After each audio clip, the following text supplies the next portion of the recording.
Yo voy a hablar de creación de recursos especializados como respuesta al colapso residencial, lo que ha sido la creación de unidades COVID para personas mayores. Nosotros hemos tenido la oportunidad de montar el primer centro COVID para personas mayores que viven en residencias que se ha montado, que se ha organizado en España. Les explico brevemente cómo llegamos hasta aquí.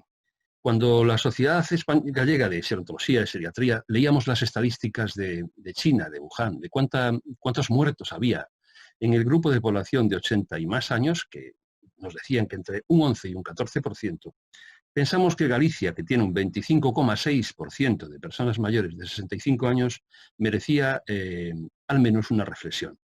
Y también pensamos que si la enfermedad entraba en alguna institución residencial, la mortalidad sería dramática. Yo creo que asistimos, sin duda, al mayor genocidio, como yo le llamo, residencial de la historia. No sé si asistimos a la epidemia más grande de la historia, pero sí, desde luego, al mayor genocidio residencial. Nunca antes había ocurrido nada por el estilo. No había tratamientos eficaces y se informó de la necesidad de confinar. ¿Qué hicimos nosotros? Nosotros verificamos la información en España, de hecho contactamos con Lares, entre otras empresas, para ver qué era lo que estaba ocurriendo allí donde tenían el primer positivo. Estamos hablando de probablemente mediados de febrero. Y propusimos acciones técnicas que en algún caso no prosperan. Hablamos con la Sociedad Española de Geriatría y Gerontología y con su junta directiva y solicitamos una reunión con el Ministerio de Sanidad para aprobar protocolos específicos. Publicamos nuestro posicionamiento el 18 de marzo del 2020 y proponíamos algo muy sencillo. Un diagnóstico precoz y urgente, absolutamente urgente. En residencias, la inmediata derivación de los positivos o la alta, desde luego podían llevarles a la muerte, como así ocurrió. Incluso sugerimos la creación de centros a través de hoteles, antiguos hospitales. Este fue lo que tienen en pantalla nuestro posicionamiento técnico, donde está accesible en la página web de la Sociedad Gallega, en esta página web de la Gallega, y ahí lo que decíamos era esto, ¿no? En Galicia, la comunidad autónoma nos hizo caso. La Consejería de Política Social Propuesta lo teníamos encima de la mesa. El Gobierno de Galicia no encontraba a nadie que asumiera centros. De tal modo que yo mismo, con el vicepresidente segundo, el doctor Pedro Martín, creamos el primer centro en Orense. Y el vicepresidente primero, el doctor José Manuel Pazos Seco, creó el segundo centro intermedio en una residencia para personas válidas. Quitamos a las válidas de allí, las llevamos a un hotel y esa residencia la convertimos en un centro COVID. La solución no era compleja, era una solución fácil, ¿no? Nosotros el centro de Orense lo partimos de cero, o sea, era un centro cerrado, y las experiencias fueron muy curiosas. Al principio nadie quería trabajar con nosotros, es más, los equipos que teníamos fueron desertando, nos quedamos sin enfermeras en la segunda noche, teníamos 11 positivos y yo mismo me quedé de médico y de enfermero esas 2 noches seguidas. Se nos fue el equipo de limpieza del hotel en el que estábamos, se nos fue la gente de cocina, tuvimos que contratar un catering, en fin, ocurrieron cosas muy, muy llamativas, pero la gente que se quedó, el equipo que se quedó, el equipo que decidió quedarse a trabajar con los COVID, era un equipo de un nivel de compromiso, creo que fue una fortuna de poder disfrutar de esa puesta en marcha. Nosotros lo que hicimos fue desarrollar todo un sistema nuevo de trabajo con flujos. Lo más complejo fue habilitar los flujos de información. Nosotros no trabajábamos con áreas de limpio-sucio, aunque sí utilizábamos la nomenclatura de limpio y sucio. Definimos 4 áreas de trabajo, desde el nivel 0, que era donde estaba la central de seguridad, digamos, la central de operaciones, que era un riesgo moderado, y el hotel. Los equipos trabajaban una semana de forma continuada y dormían en un hotel que estaba a 200 metros, eran 3 equipos, uno trabajaba una semana y 2 descansaban 14 días. Esos 14 días las personas estaban confinadas en su domicilio, aisladas, y había gente que prefería estar por cuestiones familiares en un hotel que nosotros también le habilitábamos para ese descanso de 14 días. De tal manera que en realidad trabajaban todos los días, pero efectivamente en el centro estaban 7 días y 14 días estaban en un hotel. El equipo directivo obviamente estaba todas las semanas. Nosotros hemos estado sin salir de allí 28 días, hasta que tomamos el primer fin de semana libre. Posteriormente pasamos el centro para que fuese gestionado al Servicio Gallego de Salud, porque la coordinación sociosanitaria realmente, incluso en esta crisis, era prácticamente imposible. No fuimos capaces de armar bien todo lo que tiene que ver con la coordinación. Es cierto que el protocolo que se aprobó para la gestión de estos centros definía que solo podían acceder a ellos las dependencias grado 1 y no las grado 2 y grado 3. Pero en la práctica lo que nos ingresaban eran personas de más de 85 años con diferentes patologías que les hacían dependientes y COVID. La mortalidad que tuvimos fue una mortalidad muy baja. Realmente a lo largo del periodo que generamos más de 200 estancias, yo creo que la mortalidad estaba en torno a un 4 o 5%. No tenemos los datos, ¿no? Comparado con lo que está ocurriendo alrededor, era toda una experiencia. Los puntos críticos de nuestro proyecto, del trabajo, fueron, como decía, habilitar los flujos, zona de riesgo 0 o riesgo asumible o moderado, el hotel y la central de operaciones, zona de riesgo 1, riesgo bajo, zona de riesgo 2 y zona de riesgo 3. Las zonas de riesgo 3 era el lugar fundamentalmente donde permanecía la persona alojada. El régimen de alojamiento era muy parecido a un hospital, no estaba vestida, sino con un pijama sanitario, con un camisón sanitario. La filosofía de trabajo, el punto de partida era: si no tengo que contactar con COVID, no contacto, y si contacto, contacto el mínimo tiempo posible. Esta era la filosofía que teníamos dentro del equipo de trabajo. Teníamos siempre trabajando personas en riesgo 3 y riesgo 2, y siempre había alguien trabajando en riesgo 0 y en riesgo 1. Es decir, teníamos siempre profesionales en todas las áreas de riesgo, con lo cual teníamos garantizada el flujo de mercancías, de transporte, etcétera, en esos centros.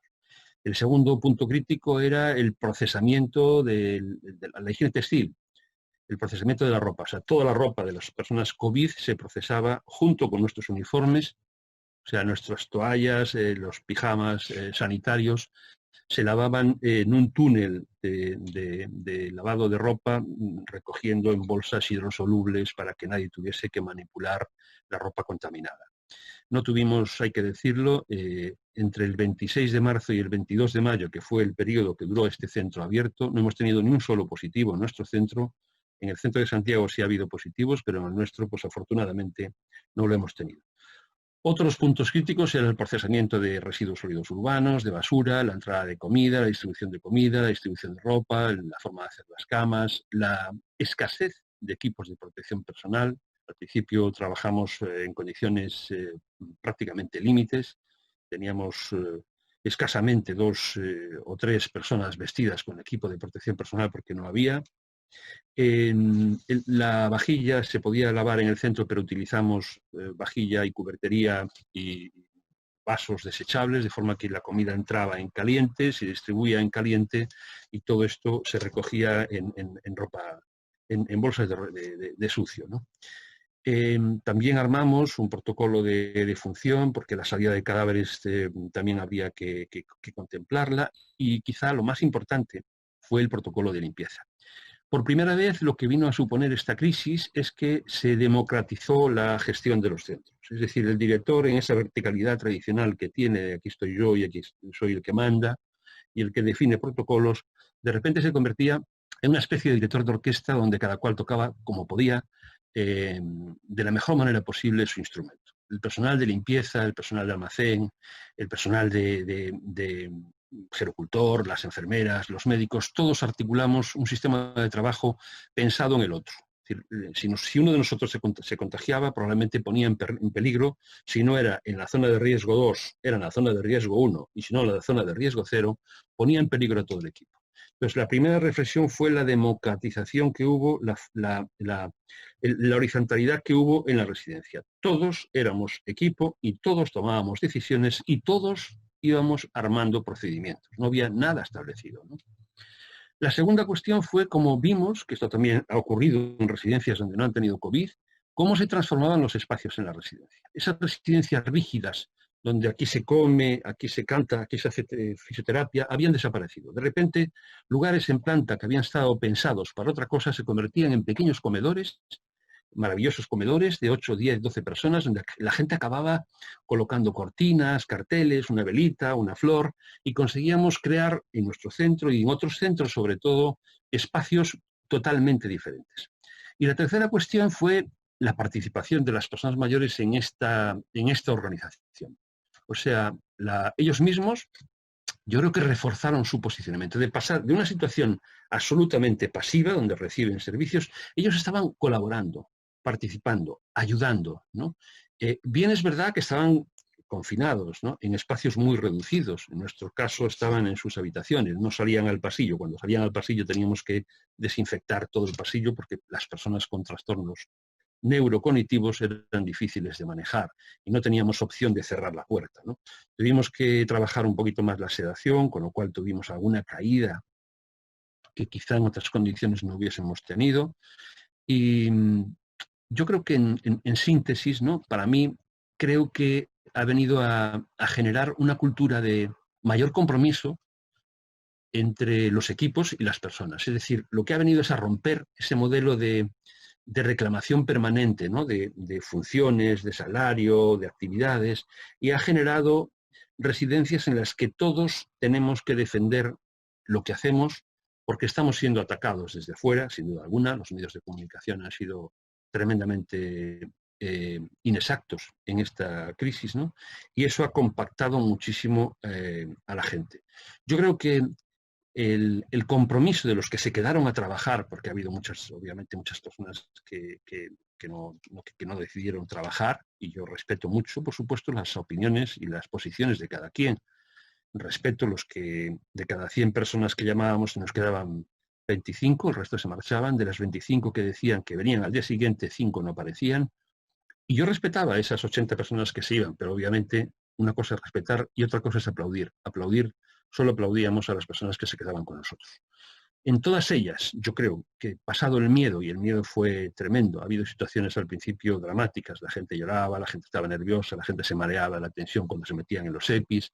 Yo les veía por la mañana salir asustados a trabajar, a las 8 de la mañana, al equipo de día, y les veía volver a las 8:15, 8:30 de la tarde con las marcas de las gafas, cansados, porque habían estado sudando, etcétera, pero con una cara de satisfacción, de felicidad, en el comedor donde comíamos a 2 metros uno del otro, donde hablábamos, prácticamente no nos conocíamos. La gente venía de centros de día que estaban a 200 kilómetros, a 100 kilómetros, a 50 kilómetros, no nos conocíamos. Y fuimos capaces de armar un equipo de trabajo que yo creo que dio una respuesta muy digna y demostró que las cosas, si se hubieran hecho de esta manera, probablemente no tendríamos la mortalidad que hemos tenido en España. Nada más.